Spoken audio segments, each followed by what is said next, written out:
Charlie, how are you? All right, Pete, how are you? Thanks for finding time for me. Thanks for joining me, exactly. I'm glad that you're interested to join me with your story, with your unique car. Austin Healey. Right. British car. Yeah, it's based on a British car, but it's a kit car, actually. Okay.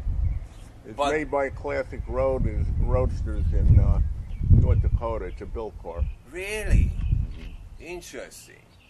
I mean, usually I'm calling this car vlog, car podcast. It's focused on the American classic cars, definitely hot rods. It's called for the love of the hot rods. I'm diving deep in the hot rod culture, American classic car culture, sometimes even racing culture, because automotive world, I'm saying, is kind of wide here in the United States. I mean, the top country in the world, and everything started in Detroit. All those cars there, but anyway, so you'll be exactly first one to join me with your unique choice. I've seen few Austin Healey's before. Right now I can say I've seen those original ones. Maybe they were kind of like always kind of skinny looking, not too wide. But the first time when I passed your car, I remember the car show. I think that was even Miramar. I'm mistaken by the Cobra first of all, but then I'm like, that's very nice looking Austin Healey.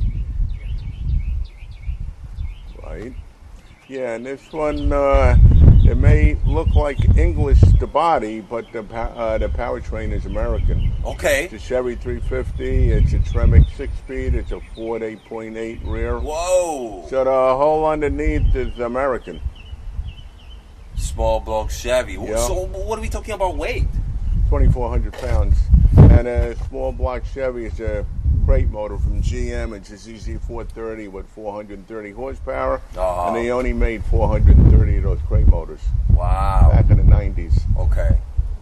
It's not as good as an LS, but this is more in keeping with it's gotta be fun to drive. Yeah, that's it's more in keeping car. with the era of the car. Yes. I made this as a throwback to the 60s. Okay. Yeah, let me start with this. You were talking about Cobras. And Carroll Shelby, in the early 60s, before he knew that AC was looking for motors, he'd actually put in two Austin Healey's V8s. I'm not sure if they were Ford or Chevy. Oh, really? But that's what was his first idea to do that. And I think he actually contacted Donald Healey, but he didn't have control of his company because he had sold it to British Leyland. So he couldn't get bodies from them. So that was his first idea.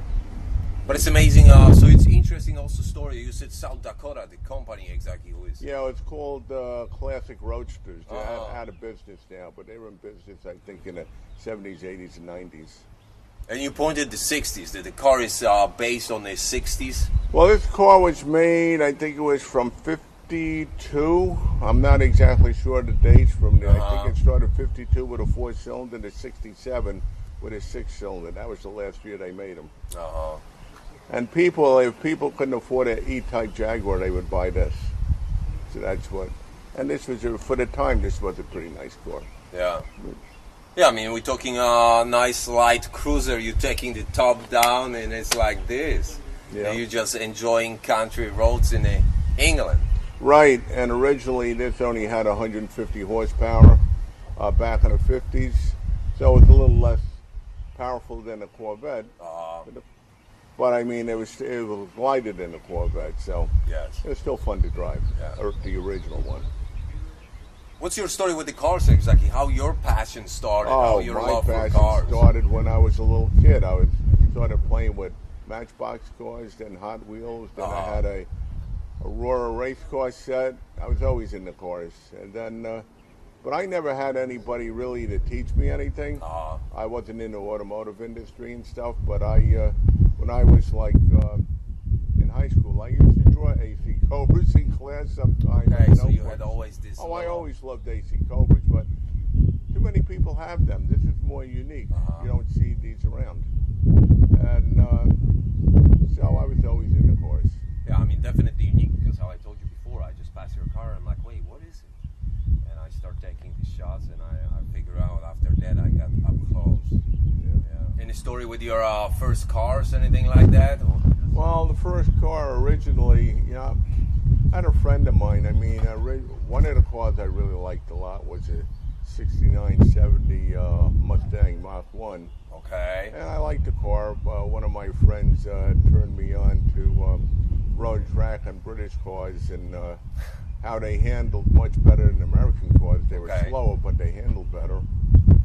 And some of them were cheaper too. So I ended up getting well, I didn't have any money back then. I ended up getting a used Austin Healey Sprite. Okay. And that was a fun little car. I mean, it wasn't fast, but it handled really phenomenal. I used to four-wheel drift around some turns. I was like 25-mile-an-hour turns. Wow. I'd be going 75. One of the few cars that you can actually four-wheel drift without trying. A lot of these new people with the cars they drift, they gotta play around with the car to get them to drift, and then when they get them to drift, they really gotta play with the steering wheel to keep where they want to go. Well, this little car would drift perfectly. You didn't have to correct it to make it go around a turn real fast. Yeah. So meaning, so you're back then already got your first Austin Healey, yes? How old you were back then? Yeah, I was probably about. It was used. It's 5 years old. I was about 20, I guess. Okay. That's where I ended up learning how to work on cars because they're not very dependable. And I drove it hard. I mean, Mario Andretti was my hero. He used to drive the car like that, and every weekend I'd have to fix something on it. I actually broke the transmission, or broke a gear in the transmission. Oh, really? Shifting it so hard, yeah, and I changed the clutch on the Austin Healey, and a friend of mine too, but nobody taught me. I just learned by reading and trying to do it, and I had a lot more energy back then. And still buying the car so early in your life over all those years, and right now you're still driving one of them. You're kind of, you know everything about them, I could say, yes? Yeah, well, yeah, Donald Healey, when he first got the car, he brought it to the auto show in Great Britain, and the guy, I think his last name was Lord, he owned British Leyland, I think it was, and he, right on the spot, wanted to get an agreement with him to bring the Austin Healey into the British Leyland fold, and he did. So, but that was kind of. Then they ended up killing the Austin Healey in '67 because they didn't want to bring it up to the emissions and safety standards. Oh, really? Same reason why the Cobra died in '67 too. I mean, we can say that you like the British cars because Austin Healey is one of you, and then also on another car show I passed you something different. I didn't even know that was you, and we had their MG. An orange MG that I supercharged. Supercharged MG. Yes, when you popped the hood, I was like, what's going on there? Yeah. That blew me away. What an idea exactly. Yeah, well, the MG was always underpowered. It was 2,000 pounds, but stock and the 69 was only 95 horsepower. So when I bought the car, really I had to resurrect the car as a rust bucket. And the engine was on its way out, but he gave me a built motor when I bought the car. So later on down the road, I put that in. I found out I had a cam in it. Then we supercharged it, and it's probably pulling close to 150 horsepower, which is pretty good for a car that only weighs 2,000 pounds. Yes. I mean, it's not a muscle car, but it's not pretty good. It's a fun spider to drive, yeah. Yeah, I met you at the car show exactly, passing your car. We have pretty nice exactly scene here. What do you think? Southeast Florida? Well, I grew up in New York and New Jersey. I grew up in Staten Island. They had a real big car culture. They used to drag race, illegally drag race every Saturday, Sunday. But and then I moved to Jersey, and they have a pretty good car culture there. But down here is much bigger, higher end.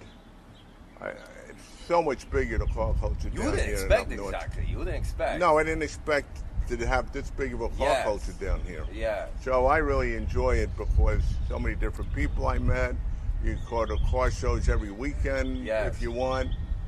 So it's a lot weekend of or even few days. I will tell you, there's Yeah. some little cruising or Right. meets during of the Yeah. day, Right. during of the week. yeah, cars and coffee and stuff Yeah. all over the place.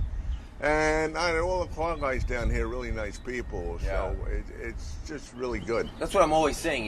Each and everyone has a unique approach, unique taste, different tastes, and that's what makes this automotive world so interesting. That you can see different cars, or even the same year but different custom made, some engine, Right. slightly resto modded. Yeah. And Some a lot resto modded. Yeah, and especially for me, being from Europe, because that's what I'm saying. I'm originally from Poland. Came here, I was crazy car enthusiast, talking about American classic cars, hot rods, rat rods. Recently, mostly, I will tell you, the pre-war cars are calling my name, talking about 30s, 31 to 3, 4, 6, 8, 9, everything there. But of course, I love them all. Muscle cars the same. But it's for me, I'm always appreciated guys like you joining me, taking the time, sharing their story, sharing their car, and each and every episode or each and every meet or cruising, I'm learning so much, and that's what is really fantastic for me. I mean, yeah, there's some people down here have beautiful 30s cars. I mean, I was at Parakeet last week, and 2 beautiful cars were there I had never seen before. Parakeet, great show, exactly. I What know. location. I know the guy that owns the cars, but I mean, the first time I seen him was at Parakeet, and beautiful cars. Yeah.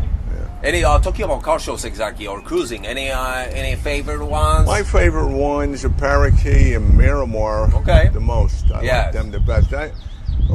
And then I think that's the car shows which are focused mostly on the classic cars and and not only that, I like the car show. You could drive right in. You don't have to register. You don't have trophies. You leave whatever you want. Well, I just like that. I mean, some of the car shows you got to pay for. That's all right, but it's just, I don't know. I just like more like cruise nights. Yes, car shows. Cruise nights. That's the story. Like up in Jersey, you had a lot of cruise nights. You drive up there, hang out with the guys, and talk, and that's pretty much what it was. Just had a great time. What would you share with anyone who would be interested in your unique taste and go for a British car like Austin Healey or maybe even Jaguar? I'm not sure how close they are there with the build and everything else. I know that you have still American engine, American muscle on there, but talking about just outside the body and. Well, I like the bodies the English made, like the XKE. Even Enzo Ferrari said that was the most beautiful car ever made.